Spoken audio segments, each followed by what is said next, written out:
ఖర్చులు నువ్వు నెలకింత ఖర్చు అయిపోతుంది రాయి అని విమెన్ అడిగితే ఏ మెన్కి అలవాట్లేదంటారు. నాకేం తెలుసు అవన్నీ, మరి ఏం తెలుసు? దేబ్య మొఖం వేసుకొని అట్లా కూర్చోవడం ఒకటి తెలుసా టీవీల ముందు? నాకు అలవాట్లేదు, చాలా అలసిపోయాను. ఒక్క ఉద్యోగమే నువ్వు చేసేది. సరే పో, క్యాలిబరు కేపబిలిటీ ఉంటే వర్క్ ఫ్రమ్ హోమ్లు చేసుకుంటూ 2 ఉద్యోగాలు 2 ప్రాజెక్ట్స్ అనుకుందాం, అంతే. ఆ జాబే నువ్వు చేసేది. పొద్దున్న నుంచి సాయంత్రం యాక్టింగ్ చేసి వచ్చి సాయంత్రం నుంచి మళ్ళీ పొద్దున సర్జరీలు ఏం చేయట్లేదు కదా. 2 డిఫరెంట్ జాబ్స్ అయితే కాదు కదా, సేమ్ ప్రొఫెషన్లోనే చేస్తున్నారు కదా. 1 ప్రాజెక్ట్ 2 ప్రాజెక్ట్స్, 1 కంపెనీ 2 కంపెనీ.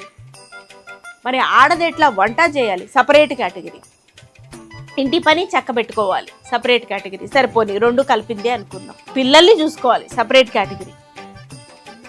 జాబులు చేయాలి, ఫైనాన్సెస్ మేనేజ్ చేసుకోవాలి, ఇంటర్పర్సనల్ రిలేషన్షిప్స్, చుట్టాలందరితోటి సౌఖ్యంగా సఖ్యతగా ఉండాలి.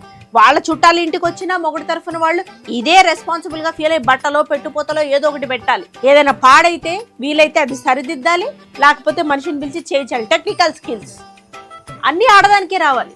వీడు అలవాటు లేదు అనే ఒక్క పదం వాడి మొత్తం బతికేస్తున్నారు. అసలు జీవితాంతం కళ్ళు మూసుకొని బతకడం అని చాలా సినిమాల్లో ఉంటాయి, సుఖంగా బతకడాన్ని ఉద్దేశిస్తూ స్టేట్మెంట్స్. అలవాటు లేదు అన్న ఒక పదంతో మగవాడు ఏ విధంగా బతికేస్తున్నాడో ఇదిగా ఇక్కడ నేను చెప్తున్నాను. అలవాటు లేదు.